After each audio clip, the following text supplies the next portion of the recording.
Hi, today we are going to do a program character to ASCII and ASCII to character conversion. So आपका M क्या है? First जो हमने line लिखी है that is double slash single line comment expression है ये, तो जो शो कर रहा है कि ASCII to character and character to ASCII हम प्रोग्राम करने वाले हैं. तो हैश इंक्लूड stdio.h हमने फर्स्ट लाइन लिखी ताकि printf यूज़ कर सकें एंड हैश इंक्लूड conio.h ताकि clr scr और get ch यूज़ कर दें. फिर मेन हमने लिखा, मेन आपका मस्ट है, आपको लिखना ही है.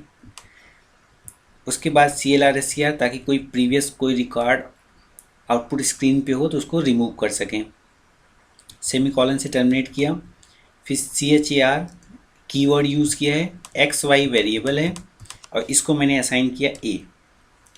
तो a कांस्टेंट है, करेक्टर कांस्टेंट, जिसको मैंने असाइन कर दिया है एक्स वाई वेरिएबल को. एक्स वाई करेक्टर वेरिएबल है.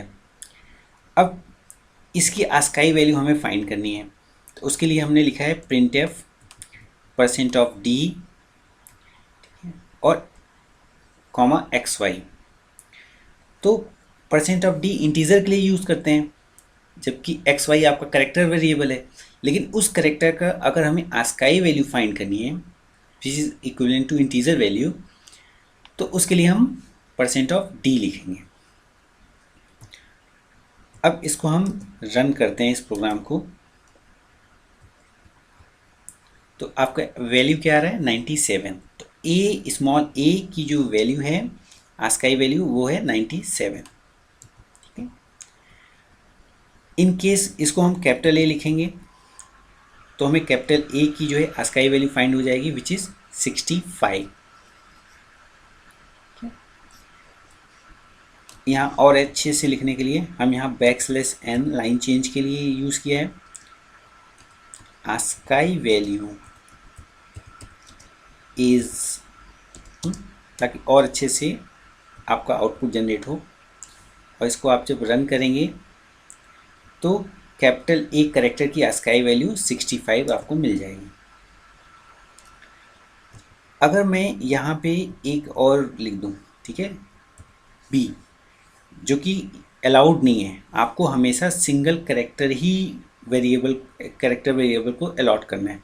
लेकिन इन केस आपने लिख दिया तो क्या होगा, सिर्फ A को रीड करेगा, वो B को रीड नहीं करेगा. ठीक है.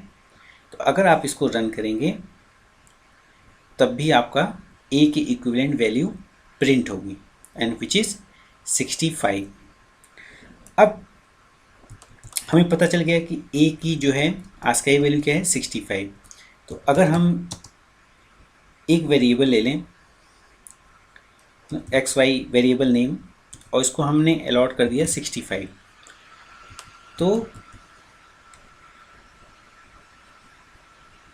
इसकी कैरेक्टर वैल्यू क्या होगी. तो उसके लिए हमें क्या होगा, %d को क्या लिखना होगा, %c. ठीक है. और एक्स वाई को प्रिंट करना होगा. तो हमें 65 के इक्विवेलेंट %c मैंने यूज़ किया है तो उसका कैरेक्टर प्रिंट हो जाएगा. तो अगर हम रन करेंगे तो A प्रिंट हो गया. This is ASCII to character program. अगर आप एक साथ लिखना चाहते हैं किसी की ASCII वैल्यू और उसकी करेक्टर वैल्यू, तो यहाँ पे आप लिख दो %d. ठीक है.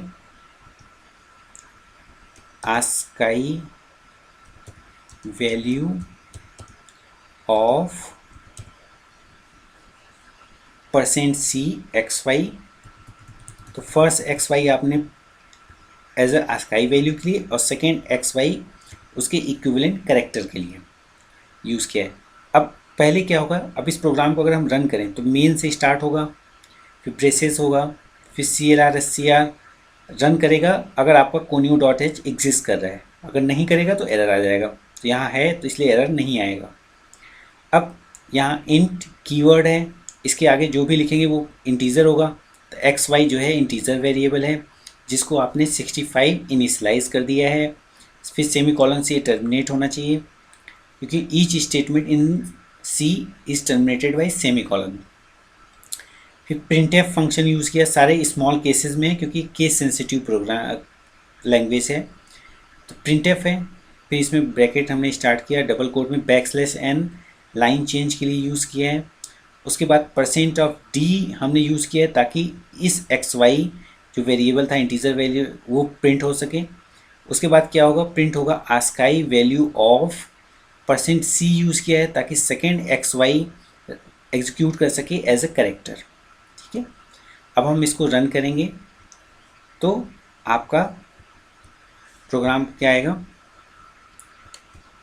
65 आस्काई वैल्यू ऑफ, तो 65 इज अ आस्काई वैल्यू, और सही सेंटेंस हो ताकि इंग्लिश भी करेक्ट हो, अदरवाइज प्रोग्राम तो करेक्ट है।